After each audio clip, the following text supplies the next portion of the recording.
Muy buenas, soy Francisco Jesús Amorós, autor de la trilogía El Superpapá, y en este vídeo quiero darte las gracias por estar aquí y contarte qué es lo que me llevó a escribir esta trilogía, compuesta por el libro El Superpapá, que es para niños y mayores, y el libro Cómo ser un buen papá, que es para mayores, es el primer libro del cambio, y el tercer libro, El Papá Perfecto. Os voy a contar rápidamente cómo fue, qué es lo que me llevó a escribir estos tres libros. Y es que un día yo llegué a casa cansado de trabajar, con la presión, el estrés, esa situación, ese estado mental que seguramente ya conoces, de querer llegar a casa y desconectar, descansar. Lo que me encontré cuando llegué a casa me exigía totalmente lo contrario. Y es que mis dos niñas, de unos 2 y 4 añitos, acababan de discutir por un juguete. La pequeña estaba en brazos de su madre y la mayor, cuando yo entré a casa, salió corriendo para que yo la abrazase a ella. En ese momento se me pasó por la cabeza muy rápidamente el pensamiento que decía, vaya, lo que me faltaba, ¿no? Entonces, rápidamente eliminé ese pensamiento y me vino otro pensamiento que me decía que yo era el padre, que yo tenía que ejercer de padre y que yo era el que tenía que apoyar a mi familia, darle apoyo y no apoyarme en ellos, sino que mi familia se tenía que apoyar en mí. Pero en aquel momento mi hija se sentía muy triste, la niña pequeña estaba en brazos de su madre llorando, todos estábamos tristes y yo quería ejercer de padre, pero no sabía cómo hacerlo. Mi niña necesitaba que yo le guiase un poco más allá de lo de siempre, de aquello de es que tu hermana es pequeña, es que ella no sabe. Tenía que decirle algo más y no sabía qué. Lo único que se me ocurrió en aquel momento fue contarle una historia, porque a ella le gustaba que yo le contase historias. Entonces le dije, ¿sabes la historia? Y claro, capté su atención, ella se me quedó mirando, pero yo no sabía cómo seguir, no tenía ni idea, no sabía qué contarle. Entonces se me ocurrió contarle lo que yo estaba viendo y viviendo en ese momento. Y entonces le dije, ¿sabes la historia de una niñita que tenía unos 4 o 5 años y que tenía una hermanita de 2 o 3 añitos y que acababan de discutir por un juguete?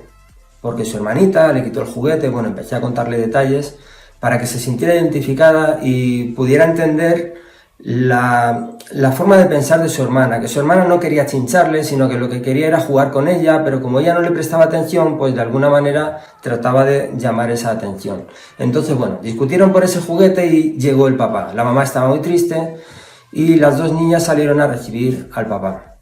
El papá se sintió muy triste porque no sabía qué hacer para ser un buen papá. Era la misma sensación que yo estaba sintiendo en ese momento.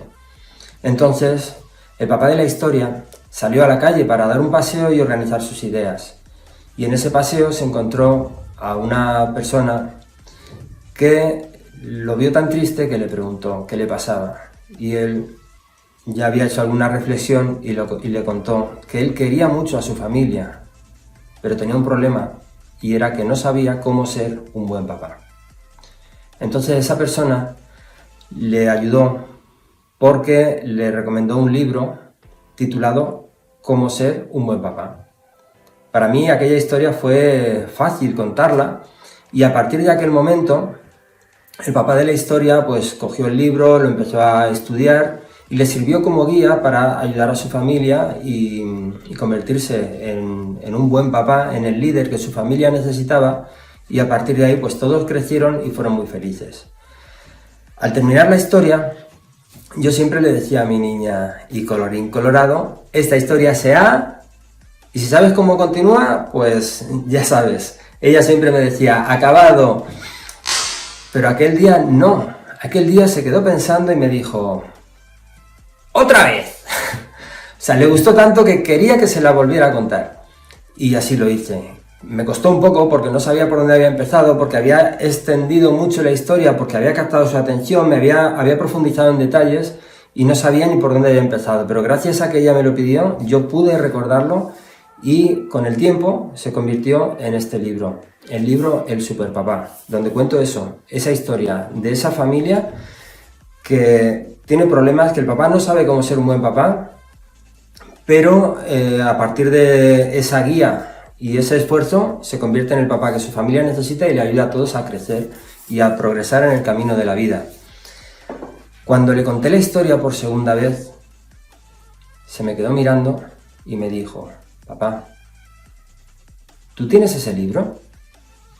Uf, ahí se me cayó el alma, no sabía qué decirle, porque ni lo tenía y además no sabía si existía o no. Le dije que sí, porque fue lo que consideré que menos daño le iba a hacer en ese momento, aunque le estaba mintiendo y eso no estaba bien.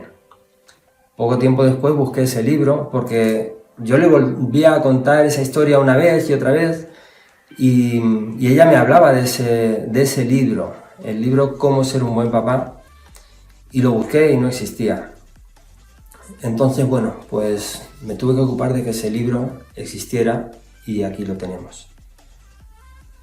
Es el libro Cómo ser un buen papá, es el libro que yo necesité en aquel momento y que no existía, y bueno, pues me he ocupado de que exista, y no solamente el libro que yo necesitaba para mí, sino es el libro creado para todo padre, para convertirse en el líder que su familia necesita, independientemente de cuál sea su familia, su situación, sus gustos, su forma de pensar.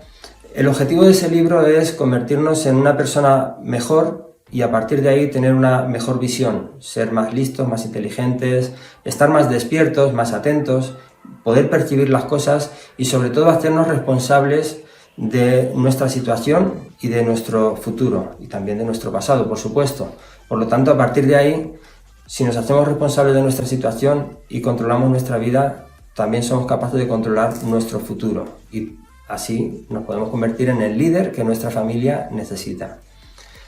Al escribir estos dos libros, sobre todo el segundo, me surgían dudas. Había cuestiones que no sabía si colocar dentro de este libro o dejarlas para ese tercer libro, titulado ya de antemano El papá perfecto.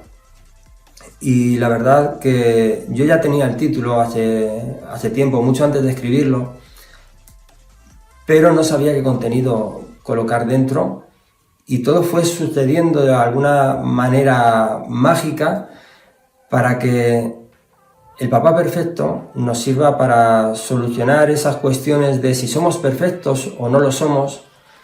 Para nuestros hijos deberíamos serlo, y aunque no lo seamos, sí que siempre seremos un ejemplo, ya sea de padres buenos o de padres no tan buenos. En el caso de situaciones en las que los padres han abandonado a los hijos de pequeños, eso al hijo nunca se le olvida. O sea, siempre el padre va a ser una referencia para el hijo. Por lo tanto, vamos a intentar estar en ese camino de la perfección, aunque sabemos que es un camino imperfecto. Por lo tanto, bueno, el camino imperfecto, que aquí lo pone, imperfecto, está tapado por el Padre, porque tenemos que tapar esas imperfecciones y convertirnos en ese papá perfecto a los ojos de nuestros hijos, porque tenemos que ser ese ejemplo que demuestre que sí se puede, que todo es posible, que con trabajo y con esfuerzo todo se consigue. Y esa es la imagen que, desde mi punto de vista, tenemos que dar a nuestros hijos, mostrarles el camino de lo que nosotros queremos que ellos sean. Así que nada, eso es lo que me llevó a escribir estos libros, aparte de una gran historia personal que está dentro de esos libros y que espero que te animes a leer, que te sirva para que tú puedas crecer, que te sirva de guía, de orientación en el camino de tu vida para convertirte en ese líder que tu familia necesita. Muchas gracias por escuchar mi historia y espero poder ayudarte tanto como me he ayudado a mí. Gracias, gracias, gracias.